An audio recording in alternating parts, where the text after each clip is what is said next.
رسول اللہ صلی اللہ علیہ وسلم فرماتے ہیں مردے کے پاس دو فرشتے آ کر اسے بٹھاتے ہیں، پھر اس سے کہتے ہیں تیرا رب کون ہے؟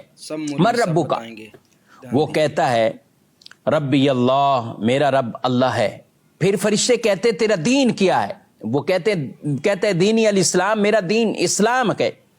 پھر کہتے ہیں یہ کون صاحب ہیں جو تم میں بھیجے گئے؟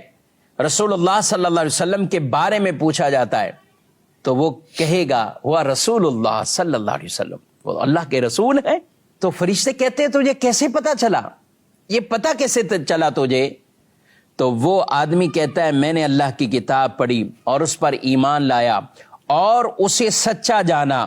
یہی اس آیت مبارکہ کی تفسیر ہے جو اللہ نے فرمایا یثبت اللہ الذین آمنوا بالقول الثابت فی الحیات الدنیا وفی الآخرہ، یعنی دنیا میں بھی انہیں ثابت قدمی عطا فرمائی اور قبر کے اندر بھی انہیں ثابت قدمی ایسی عطا فرمائی کہ یہ ان سوالوں میں بھی کامیاب ہو جاتا ہے، ان سوالوں کے جوابات میں بھی کامیاب ہو جاتا ہے۔ نبی کریم صلی اللہ علیہ وسلم فرماتے ہیں پھر آسمانوں سے ایک پکارنے والا پکارتا ہے اور اعلان کرتا ہے میرا بندہ سچا ہے، اس کے لیے جنت کا بستر بچھاؤ، اسے جنت کا لباس پہناؤ، اس کے لیے جنت کا دروازہ کھول دو، اس کے لیے جنت کا دروازہ کھول دو۔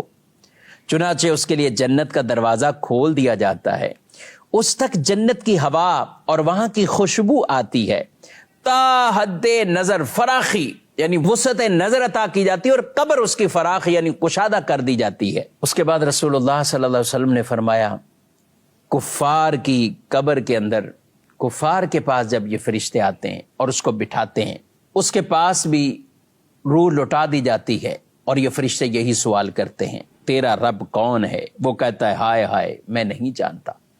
اسے پوچھا جاتا ہے تیرا دین کیا ہے؟ وہ کہتا ہے ہائے ہائے میں نہیں جانتا۔ پھر اسے رسول اللہ صلی اللہ علیہ وسلم کے بارے میں پوچھا جائے گا یہ کون ہے؟ تو وہ یہی کہے گا میں نہیں جانتا۔